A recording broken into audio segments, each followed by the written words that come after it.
Hey guys, Captain here. So today I'm starting something a little new, and if it's popular enough, I may continue this in the future.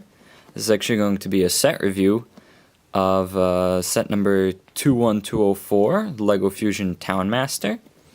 I saw this in the LEGO store and I was very intrigued because I remember seeing a demo video for this kind of thing. The idea behind the set is that it comes with pieces that pair with an app on iPhone or Android, and you can scan in creations and then use those creations within a game. So this set contains 256 pieces and it retails for $35 US. If we open it up, most of the pieces are pretty fundamental bricks. We get a really rudimentary instruction booklet here. Just kind of explains how the app works, a few inspiration creations, and then instructions for one building, as well as probably the most important part actually, the parts list. The set does come with one minifigure. This is the mayor from within the game. You can play as a male or female within the game, but the minifigure is male only, not some kind of reversible head. And then most important pieces are these pieces here, the tiles, this doorway, and then this big 6x12 modified tile with the design. As you can see, there's somewhat of a cityscape. You got a fire hydrant, a manhole, some hopscotch sewer drain, etc. And each of the LEGO Fusion sets comes with a piece like this with a different design. You'll also notice there's some kind of grid pattern here, and I assume this grid pattern is what the phone is really looking for to detect the creation. And these pieces here are how it finds the creation. Apparently you need the door frame there as well, not just this particular this grid piece. And I'm curious to know how well this would work if one had a plain piece like this and just printed out this design and paste it on there. I'm willing to bet the phone wouldn't know the difference. The reason this might be worth trying is because a lot of these bricks are pretty basic bricks, even though they're in a variety of colors. To be honest, most of them are not that rare and honestly can be found quite cheaply in the secondary market. Now, the app does let you know that if you use bricks not included with the set, you might get unexpected results. And I've tested this out. What this really means is it's going to try its best to figure out which bricks from the set you used. So I tried making a house with a bunch of orange bricks and some pink in there. It thought the pink was red, and it thought the orange was these brown log bricks.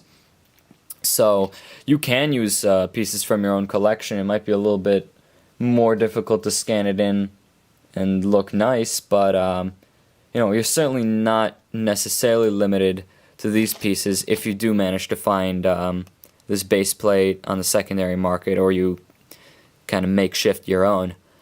One thing I should mention, from my experience with scanning in creations, it is a little bit tedious at times. The technology is not the world's greatest, and so sometimes you'll scan it in and it'll turn out great. A bunch of my buildings, though, are not quite how I designed them in real life because I just got too tired of scanning them in. Usually after 3 or 4 attempts I would just give up because sometimes it will think a brick is, not quite the brick you wanted it to be. You might be using these sand blue modified bricks, but instead I'll think it's one of these medium blue plain bricks. I think the reason that a lot of these bricks have various textures is to aid with not just distinguishing between colors, but also which bricks they actually are. This is, I'm not exactly sure. I didn't design the app, so I don't know the source code, but I have a feeling that's what it is because the scanning isn't perfect. Also, from my experience, having it on some kind of plane, preferably a white background, really helps. Not the closer to natural lighting you can get helps, and certainly the camera has to be very well focused. If it's even a little bit blurry, it pretty much won't detect your creation at all. One thing I did notice though is that you're not limited to the 12 studs of width available here. You know, some of even the example creations are quite tall, and you can go fairly wide. I think this might be the width limit here. This creation is 16 studs wide, which is really quite a bit for the kind of buildings you'll be making in the game. As for the game itself, it was designed by TT Games, which are the same guys that made the other LEGO games, such as LEGO Star Wars, LEGO Lord of the Rings, and so on. There's like a million LEGO games these days. So it runs in the same basic engine. As far as the game goes, though, there isn't a ton to do. It plays, I think the closest I can get to saying how it plays is maybe some kind of cross between SimCity and Animal Crossing New Leaf. You play as the mayor of this town, and the idea is you place buildings that your citizens want. And as you place more buildings, eventually more will be available. You can also place houses to get more citizens, and this generates more commerce for your town. Let's place another house here. We can scan in models, but I already have a bunch scanned in, so I'm just going to use one that I already have. In the case that you don't own the set, the app is free, and there are three pre-generated models that you can use. What would be a nice looking house?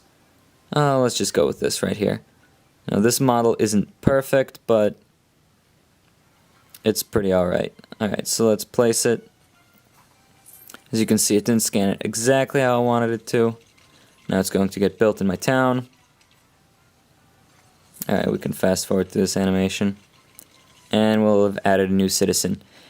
And as you add various shops and buildings, most of them will let you do something. The Metro will let you actually travel to more towns. Places like a post office will let you place mailboxes. Certain places will unlock missions. For example, right now I have a mission available. There's some kind of criminal on the loose.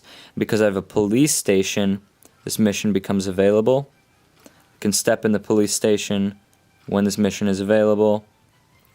And now I have to catch the criminal, and I get a cash reward in the form of studs. I'm not sure where he went, but generally faster to catch him without the vehicle, to be perfectly honest. Oh, there he was, apparently. And there are several missions, an assortment.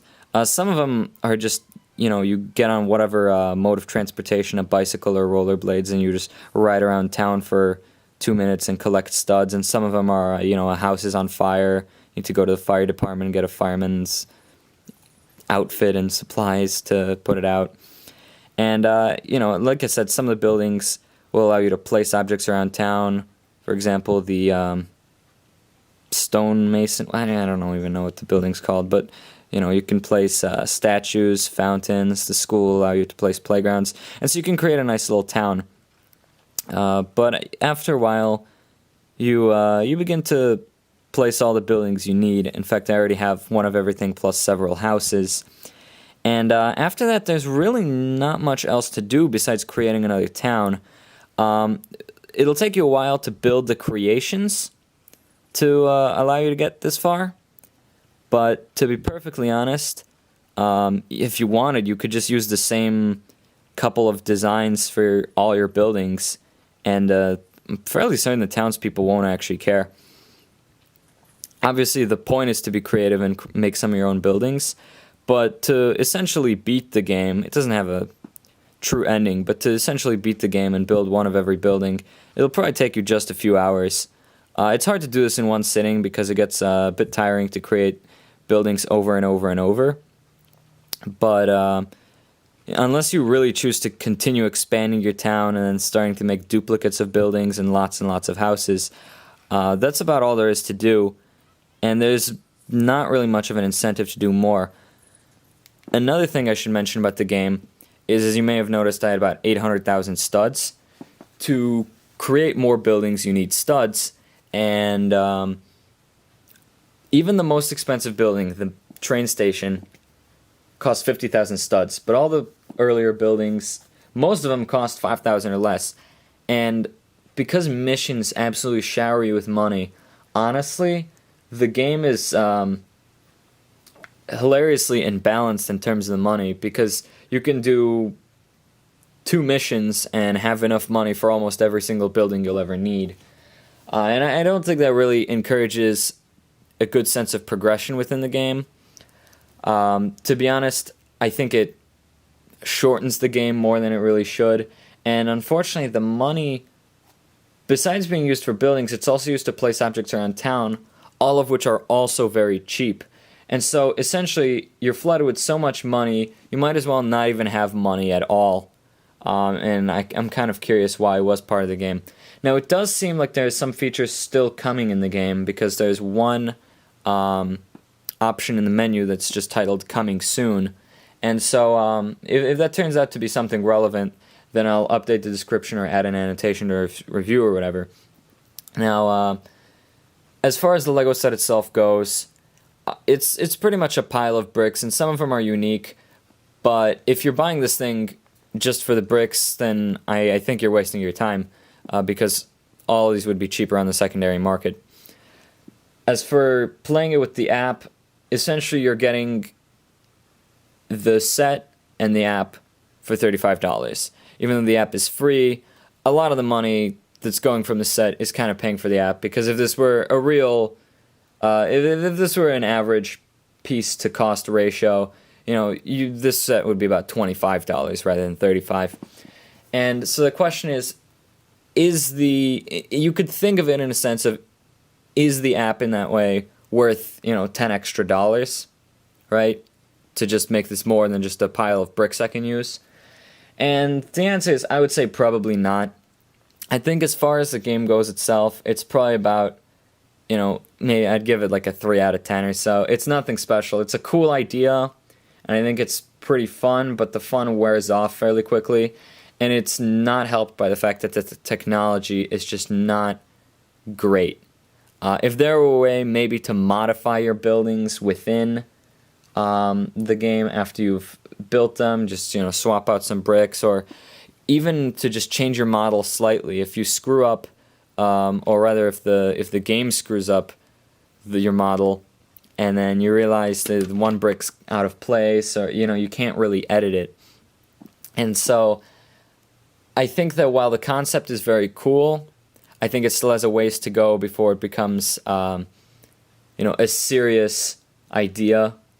I think for now it's just something that's interesting to toy around with, but ultimately I don't think it's quite worth $35. That said, it's still a fun game and a fun app for what it's worth. And the target audience for this particular set, rather the series of sets, was children who spend a lot of time playing with tablets or on smartphones, and are also somewhat interested with Lego. So it kind of bridges the gap there, and I guess it's for children to find more immersive. Anyways, if you liked my review, I know I rambled quite a bit about some of the game design here, but to be honest, reviewing apps was something that I did a lot way back when, in my earlier YouTube days, and so I have quite a bit to say. Anyway, if you did like this review, then please rate, comment, subscribe, check out my other videos, send this one to your friends, and I will see you guys next time. Also, before you tune out of the video, I would like to hear some feedback on my reviews. I'm interested if there's something else you guys would have liked to hear about the set or the app, and quite frankly, if you guys would be interested in more reviews in the future. If there's enough demand, then I might review the other LEGO Fusion games, or maybe just other sets in general.